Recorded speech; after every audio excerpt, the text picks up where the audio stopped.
Hello everyone, welcome back to my third video session. Today we will learn about sexual reproduction in general. Now first let me give you a brief highlight of the things that you will learn from this session. Number one, you will learn to state the characteristics of sexual reproduction. Number two, to differentiate between estrous cycle and menstrual cycle. Number three, to classify organisms based on their sexuality. And number four, to describe pre-fertilization events in organisms. Well, we know that living organisms show two main types of reproduction, asexual reproduction and sexual reproduction.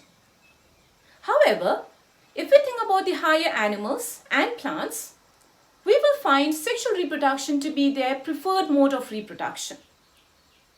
Besides, some asexually reproducing organisms tend to switch to sexual reproduction whenever the environmental conditions are unfavorable.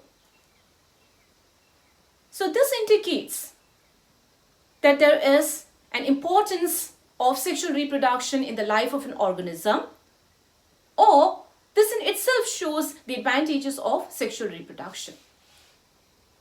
So let's consider in the first section some of the characteristics of sexual reproduction. And I have here the characteristics written up here. Let's go over one by one. So we know sexual reproduction requires gametes.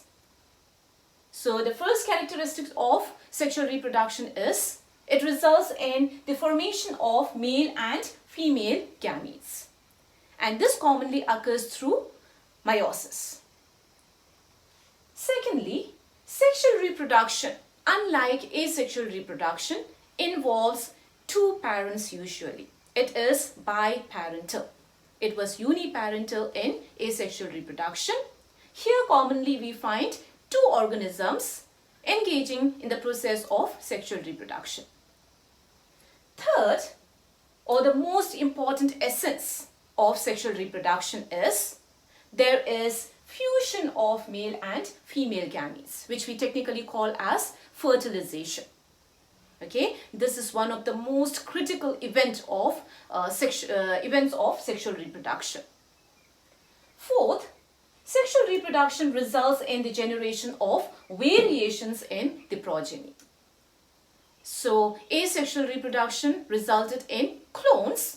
Sexual reproduction is producing variants, right? Individuals or offsprings who are morphologically and genetically different from their parents, or even they are different among themselves. Next, sexual reproduction results in the formation of, after the fusion of the male and the female gametes, it results in the formation of a diploid zygotic cell. The first cell from which all of the sexually reproducing organisms started off their life. Alright, that is the zygotic cell. And then the last feature that I have listed here is, from this single zygotic cell, there is further growth and cell division taking place, which results in the formation of a multicellular embryo, and which eventually then differentiates into a new individual. So looking into these characteristics of sexual reproduction, we realize that sexual reproduction is a process through which there is a scope for variation. And a variation which is present in a species, a variation which is present in a population, is generally proven to be very beneficial for an organism or for the population's sustenance as well as for its evolution. So that's the reason why most of the higher animals, most of the plants, and in many of the fungus, we do find sexual reproduction as the more common type of reproduction. Now, having said that different organisms tend to reproduce sexually, we also need to understand here that all these different groups of organisms the animals, the plants, the fungi, must attain a certain stage of growth or maturity before they can reproduce sexually. Well, we are all aware about the 3 phases in the life cycle of a sexually reproducing organism. Let me quickly go over the 3 phases. Number 1, we all start off with juvenile or vegetative phase. Now this is the early period of our life. So during this phase, we are highly immature and young. Immature in the sense we are sexually immature. And because of which, an organism cannot reproduce during this phase. And this phase is typically thought to be a growth stage. But after a certain stage of growth, the organism then moves into the next stage, which is reproductive stage. And this stage, as the name itself implies, so this is the stage where the organism is sexually mature. So the organism is now producing the gametes, and because of which they are capable of producing offsprings. And finally, the third phase is the senescent phase. And the senescent phase has the understanding of the effect of aging, which is to say that the organism will be showing slower rates of metabolism, and at the same time, such organisms will be having the loss of reproductive ability. Now, what we are interested here is we are to understand, or we are to focus on the changes and the events that occur during the reproductive phase. So how do we know an organism has entered into the reproductive phase? To make it very simple, in cases of plants, how we can know that the plant is ready for reproduction is that they start producing flowers. So once they start bearing the flowers, we understand that the plant can now involve in sexual reproduction. Similarly, in cases of animals, how we can understand that an animal is sexually mature is that these animals have now the ability to produce gametes. So once the animal starts producing gametes, we then say that the individual is ready for reproduction. And this is what we understand. We commonly call, in our case, as attainment of puberty. During puberty or the reproductive phase, a lot of changes and events occur in the reproductive organs as well as in the accessory reproductive ducts. And these are all influenced by various hormones.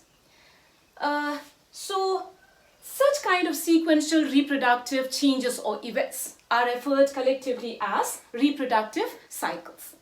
And today I'm going to be discussing 2 of the major reproductive cycles in mammals. And mammals, as we know, are all those animals with mammary glands, and these are the animals who can be nursing their young babies with milk. So in the mammals, we do find 2 different types of reproductive cycles. It can be either menstrual cycle or it can be estrus cycle. So a menstrual cycle is the reproductive cycle which is seen in cases of primate females, such as in humans, in the monkeys or in apes. Whereas estrus cycle is the reproductive cycle which is of the non-primate females.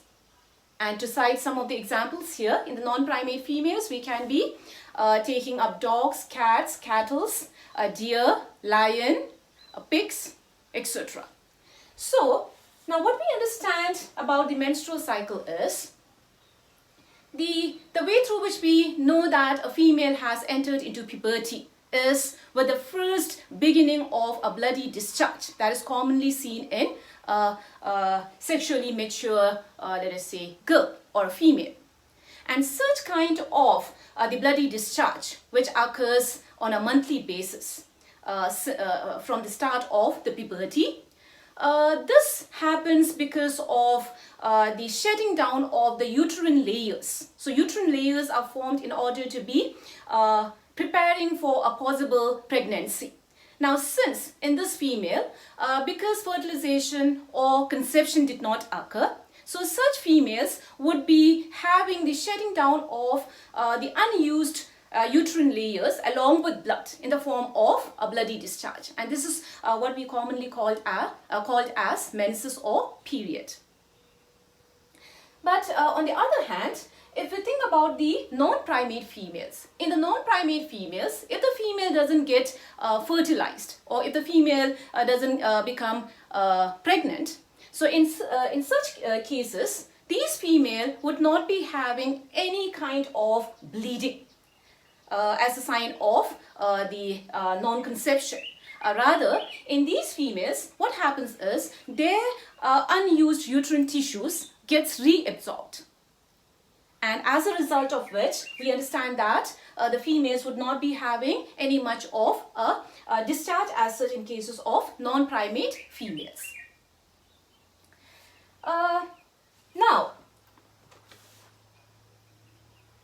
when we look into another difference between the menstrual and the estrous cycle, females with the estrous cycle is commonly again found to be sexually receptive or sexually active only during a particular phase of their cycle, and because of which we even have a kind of a reference to these particular phase as being in heat. So we say that the female is now in heat in cases of non-primate females, and because of which, because the females are not receptive all throughout their reproductive phase or throughout their estrous cycle period, so such kind of the phenomenon or such kind of the nature through which we have the receptivity to the sexual activity as well as to conception, these females are, or these kind of the breeding are typically referred to as seasonal breeding, and they are known as seasonal breeders. On the other hand, if we think about the primate females, including we humans, so what we find in us and in the other primate females is that we are sexually receptive or sexually active all throughout the cycle, and because of which we are considered to be continuous breeder. So these are the ways through which we can be understanding about some of the major changes that occur in animals, particularly in the mammals, when we have the attainment of puberty. Let's now study certain aspects of reproductive phase in plants. As I said earlier, plants are said to be in the reproductive phase once they start flowering. And on the basis of their life cycle, we can be having three broad categories of plants, and these are annual plants, biennial plants, and perennial plants. Now, I'm not going to be going into the details of them, but what you can keep in mind is annual plants complete their life cycle in a year. That is why they have the name annual. While biennials will be having the completion of their life cycle in 2 years, and perennials are the plants that persist for several years, for many, many years. And what we commonly observe in these annual plants is, because they have a very short lifespan. Now, in order to compensate with the shorter lifespan, they tend to be having a higher frequency of flowering. Let me now introduce you with two of the plants with a highly unusual flowering phenomena, and these are the plants which are also given in your textbook. Now, one of the plants we have already discussed, it is bamboo. So what we know is that bamboo is a plant which has a very unusual flowering because it flowers only once in their lifetime. So it has a very, very long vegetative phase, and then it has a kind of a single flowering phase during its lifetime. While the second plant here is, the name of the plant is Strobilanthes kunthiana.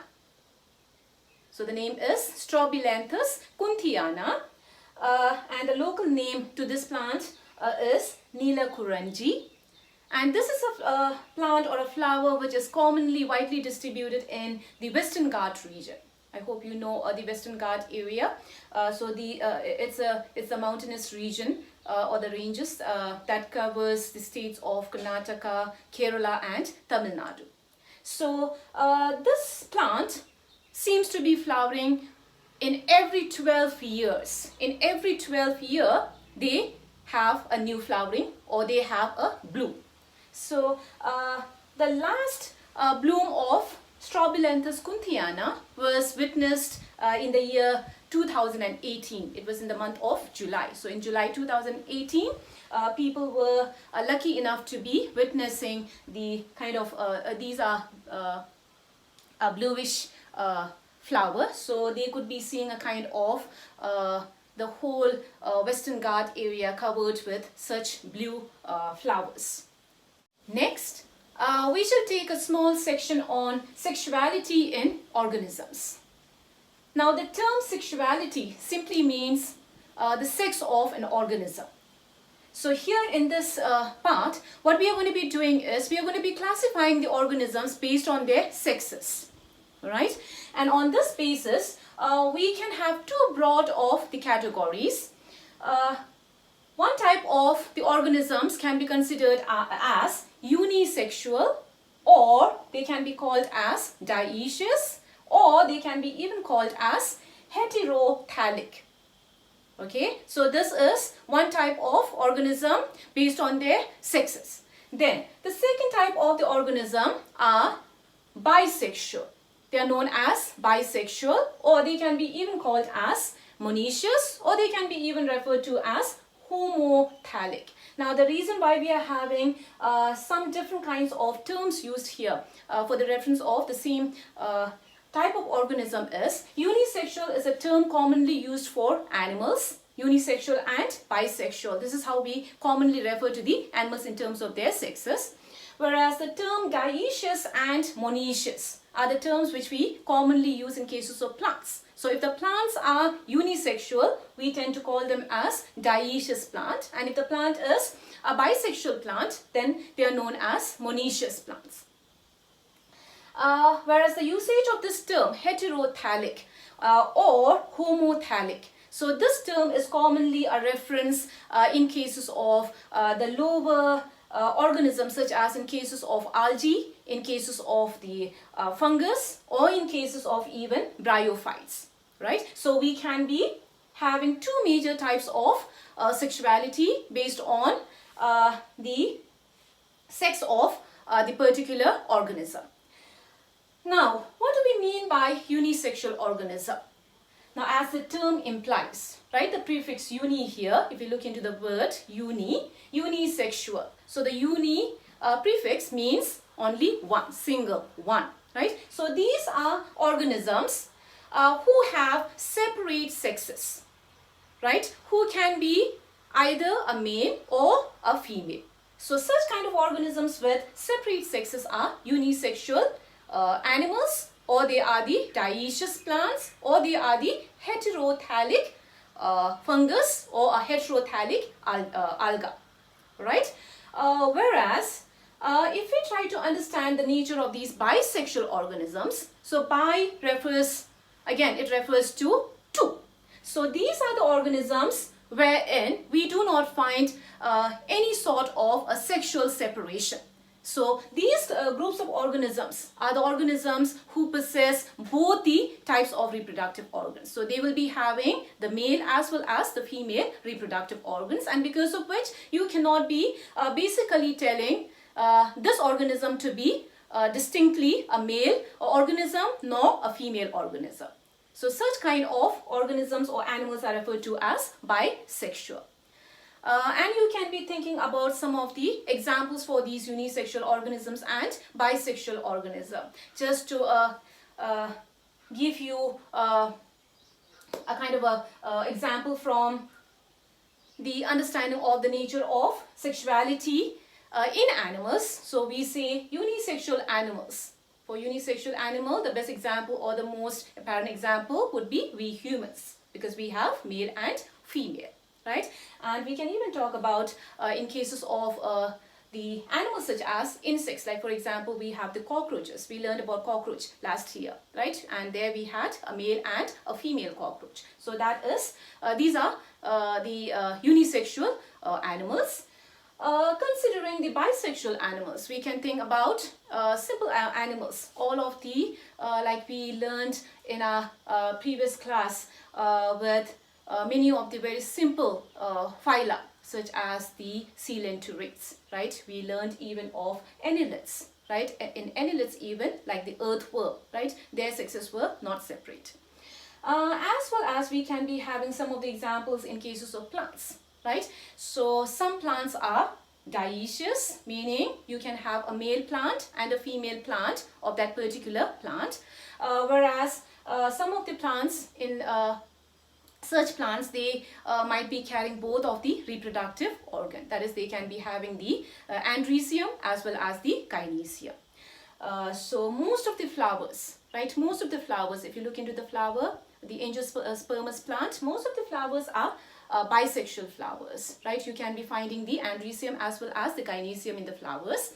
But if we think about papaya plant, so papaya is a very good example for unisexual plant or dioecious plant, because we do have male papaya plant and female papaya plant. So these are some of my just a kind of a few examples that I've given here, and you can go into your textbook and do more of the study into certain other examples for unisexual and bisexual organisms.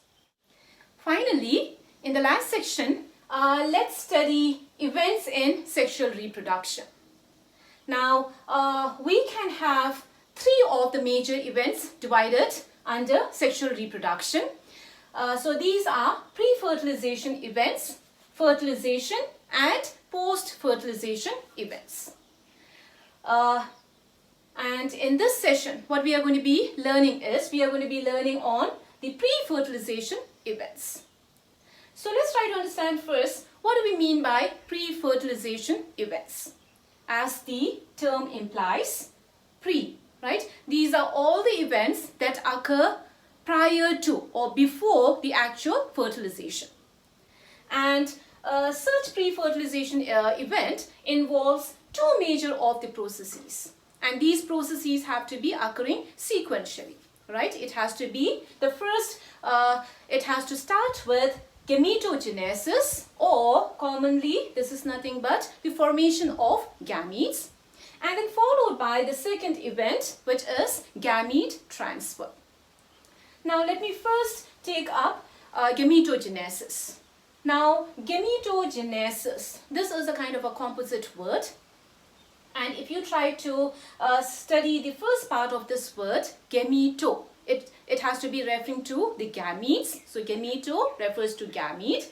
And genesis, the second part of the word genesis, this means to generate, right? So gametogenesis is the process through which an organism or an individual generates gamete. The question is, how the organisms are producing the gametes in their body. So to understand this, we need to look into the nature of cell division, which results in the formation of gametes as well as formation of daughter cells, right? And commonly what we understand is, in most of the higher organisms, including the animals, the plants, the major general kind of the cell division is typically meiosis. So gametes are usually formed through meiosis. If you look up here, you can find two of the different ways through which gametes are generated, gametes are produced. Earlier, I said gametes are usually formed through the process of meiosis, through the meiotic cell division. Now, such kind of the common occurrence is seen in parent cells or the parent body with a diploid kind of chromosomal set. So when we say an organism is diploid, most of the higher animals and most of the higher plants are diploid organisms. So when we say the organisms are diploid, we commonly have a way through which we denote to the diploid organism. It's denoted as 2N. And what this means is, this N refers to the number of chromosome, and the 2, right, the number that is before this N, so this indicates the number of copies of each of the chromosome in that particular organism.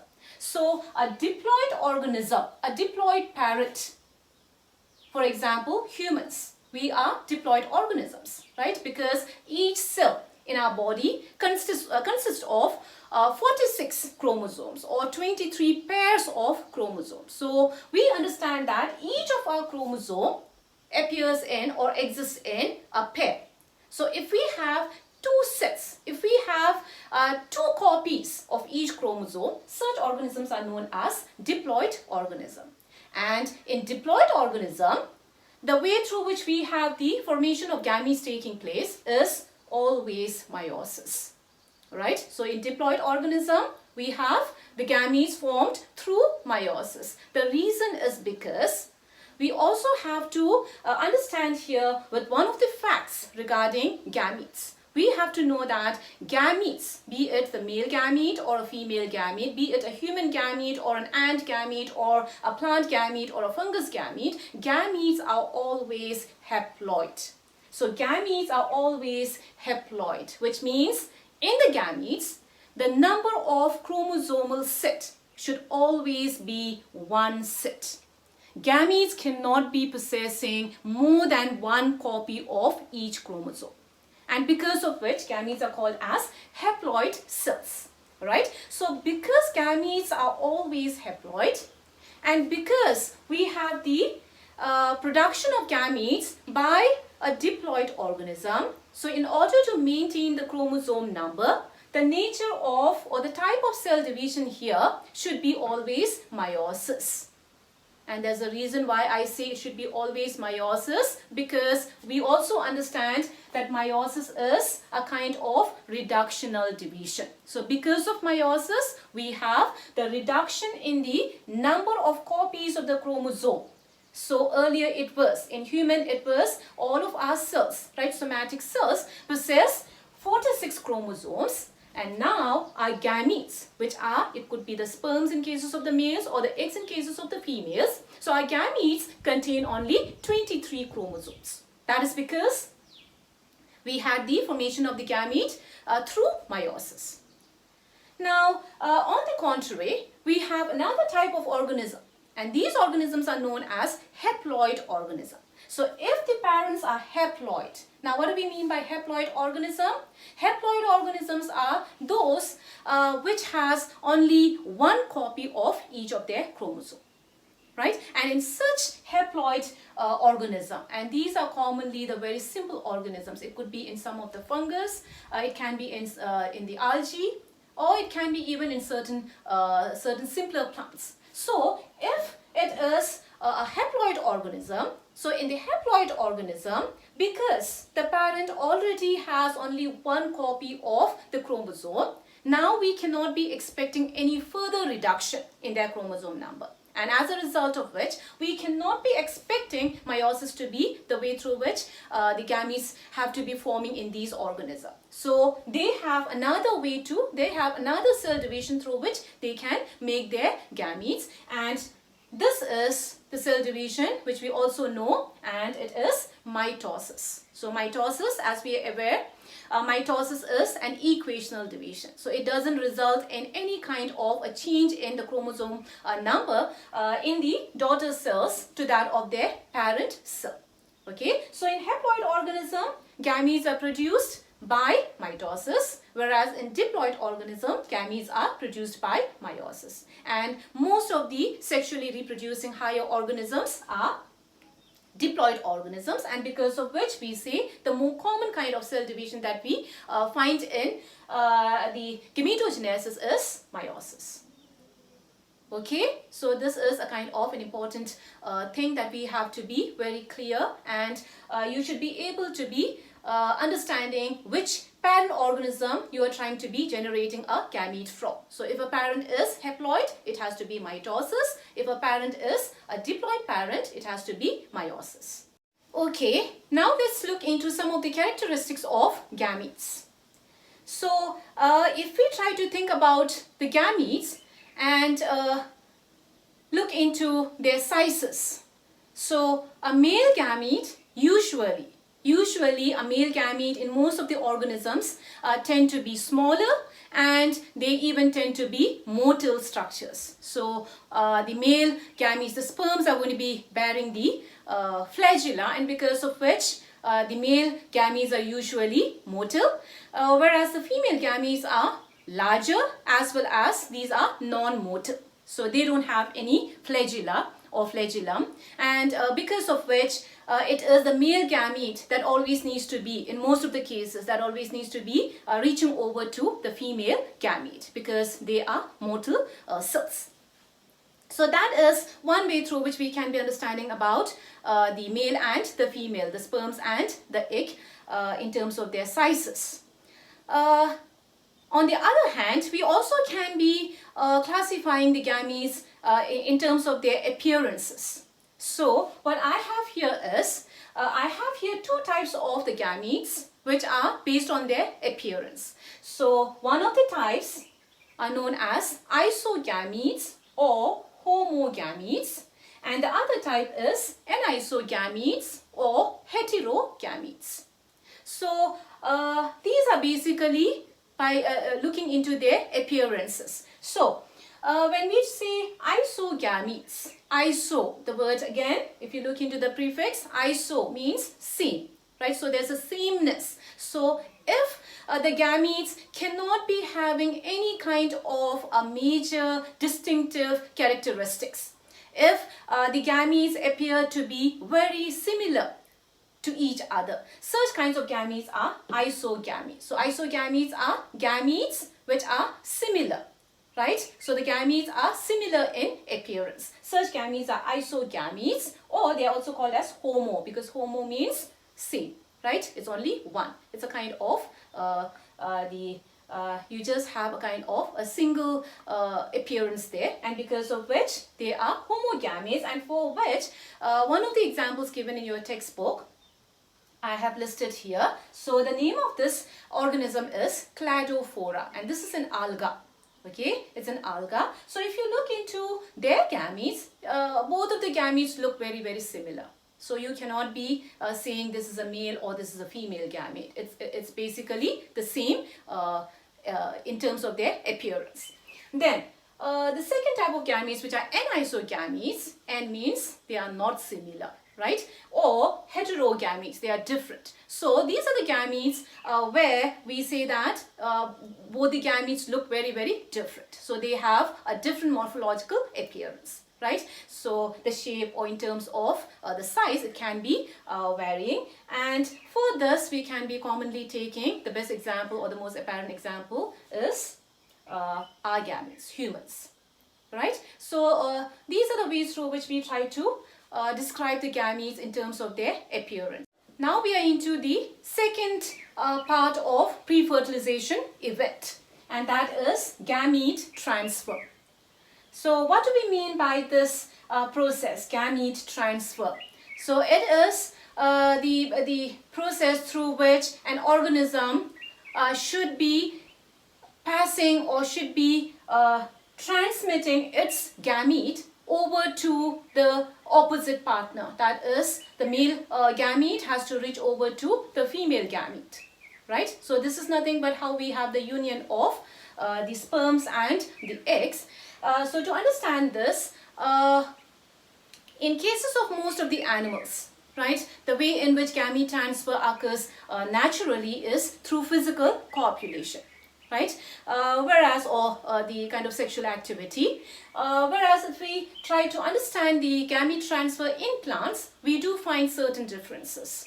So for example, if we have to take up simpler organisms or the plants, such as algae, bryophytes, and the pteridophytes. So these are the plants where the gametes are transferred through a medium, and that has to be happening through water, So the male and the female gametes are released into the water, and the gametes are then to be carried by water, and they have to be then having a union. And it's a kind of a very risky kind of a transfer as well, and because of which the plants do exhibit certain kind of you can say kind of phenomenon, or kind of the adaptations through which they can be compensating with the losses, gamete losses.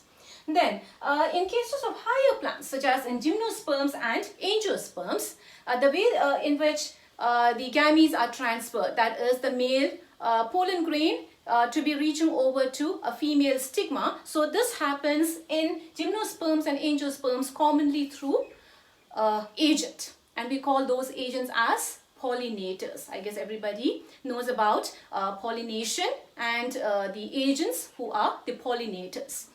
So I'm going to be having a kind of a quick reference to the three major types of pollination commonly occurring in plants, in different angiospermous and gymnospermous plants. So pollination can be occurring through wind as the agent, and if wind is the pollinating agent, then this kind of the pollination is referred technically as anemophily. Whereas even water can be a kind of a medium through which a pollen grain, through which the pollen grains can be carried and reaching over to the female reproductive stigma. And this kind of the process is technically referred to as hydrophily. Whereas we find commonly the pollinators are the insects, right? And we understand that the bees, the bumblebees, are the most kind of predominant animal that helps in the process of pollination of various plants. So if pollination occurs with the help of the insects, we call such pollination as entomophily. So these are the ways through which gametes can be carried over in the plants from a male, let us say, organism, or from a male reproductive organ over to the female organism or a female reproductive organ. And that has to be resulting into the actual fertilization. Okay, and that the second crucial event of sexual reproduction, which is fertilization, and what happens after fertilization. These are the things that we are going to be learning in our last video session. All right, students, now we come to your work. So I have some of the questions as your assignment, and all of you are expected to be writing the answers for these questions, and then you have to send a photo, a kind of a copy of this to my WhatsApp latest by 19th. Okay, and you also have another due as well of the previous exercises, so please make sure you have all of those submitted on time. So the first question is, if you are able to see the questions, differentiate between A, monoecious and dioecious, B, menstrual cycle and estrous cycle, C, asexual and sexual reproduction. So that is the first question. Second question, how are gametes formed in a haploid algae, and why is it different from humans? Okay, and the third question here is, you need to complete table 1.1 from your textbook. Okay, and this is there in your textbook, and it's in, if I have to tell you, yes, it's in page number 13. Okay, so complete table 1.1 from the textbook and name the cells which gives rise to gametes through meiosis. So you have to complete the table, and you also need to give me the name of the cells which are responsible for giving rise to gametes through meiosis. Okay, everybody? All right, so hope to see you again soon, and stay safe.